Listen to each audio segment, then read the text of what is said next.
আমি টিএমসিতে আসছিলাম আজ থেকে 14 বছর আগে। আজকে যে প্রোগ্রামটা আপনি আসছেন, আজকের প্রোগ্রামও এখানে প্রায় 500-600 মানুষ হবে, কিন্তু আমি যে প্রোগ্রামে আসছিলাম সেখানে মাত্র 10 থেকে 15 জন মানুষ ছিল।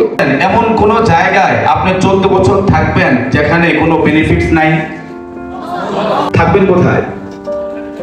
যেখানে বেনিফিটস আছে, যেখানে ভালো লাগে না, যেখানে আসলে বেনিফিটস নাই, সেখানে মানুষ বেশিক্ষণ থাকতে চায় না। আজকে 14 বছর থাকার পিছনে অবশ্যই কোনো না কোনো একটা রিজন, কোনো কারণ আছে। 14 বছরের এই রিজন গুলো শেয়ার করতে গেলে আমার 14 মাস সময় লাগবে। যে পৃথিবীতে প্রত্যেকটা পেশায় টাকা ইনকাম করা যায়, প্রত্যেক পেশায় এমন কোনো পেশা নাই যে পেশায় টাকা ইনকাম করা যায় না, কিন্তু নিশ্চিত থাকেন সকল পেশায় সাকসেস নাই।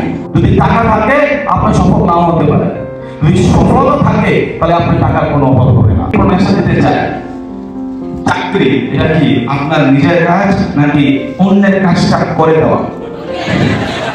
সব বিষয় অন্যের কাজটা করে দেওয়া, টাকা বিনিময়ে অন্যের কাজটা করে দিবেন, এটাই চাকরি। এখন মজা বুঝতে জানেন, যারা অন্যের কাজটা করে দেয় ওরা টাকা ইনকাম করে জীবনে সফল হয় না, আর যারা আপনাকে দিয়ে কাজ করাইছে তারাই সফল হয়।